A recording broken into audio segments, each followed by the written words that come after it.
আসসালামু আলাইকুম গায়েস বেগুন কেন আছেন আলহামদুলিল্লাহ ভালো আছি তো বেরিয়ে কলর হাতা কি হইম যেতে যেন মনে হয় এল্লা দেখা গেলে কারণ আজ গোস্ত মজা নালালি মাছ রাঁধির মাছ মজা নালালি লইটনি চুরনি মরিচুলা হাইতে মনে হতে তৈ তো আজি নুরে করে হাড়ি লইলাম লইরে বিজত দি গরম পানি দি বিজত দিলে 10-15 মিনিট দিলেইব বা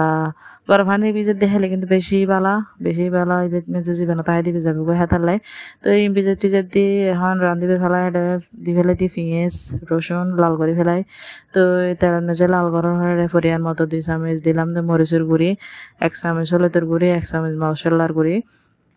ইনের তো ভালো মতো হসা ফেলেবেন পানি দিয়ে পরিমাণ মতো লবণও দিবেন ইন দিয়ে ভালো মতো হসানোর পরে এবার দিবেন যে টমেটো বেশি করে দিলে স্বাদ হয় মরিচ চুলাত মেজে যে মরিচ চুলাত তো এটা ভালো করে দি হসাই লাড়ি হসাবেন হসানোর পরে এবার দিয়ে দিবেন দিল্লি লইট্টু নিয়ে যেগেন মরিচ চুলা দিবেন তো লইট্টু নিয়ে দিয়ে আবার লাড়ি সারিয়ে হসাবেন ভালো মতো হসাবেন আর এটা ফাতল করে আলু হাড়ি দিয়ে আলু সহ দিলে সেই স্বাদ হয় সেই মজা তো এই দিয়ে হসাইরে আস্তে আস্তে হসাইতে লাগবেন এরকম হসাইরে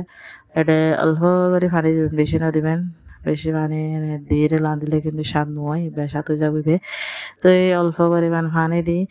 দেওয়ানোর পরে এখন রান্না হয়ে যাবে আধা ঘন্টাও না লাগবে 10-15 মিনিটের ভিতরে হয়ে যাবে রান্না তো এই অন্যরা চেষ্টা করবেন গরম পানি দিয়ে ভিজাতে বললে কারণ যেখানে শুটকিট মিলে জীবাণু তাহে বেশি কারেন্টের মাধ্যমে ইয়ে করে হেতারলে তো এই গরম পানি দিয়ে ভিজাতে দিলে কিন্তু স্বাদ হয় তারপরে জীবাণু যাবে তো তাড়াতাড়ি যে বলি রান্নার ফাইনাল লুক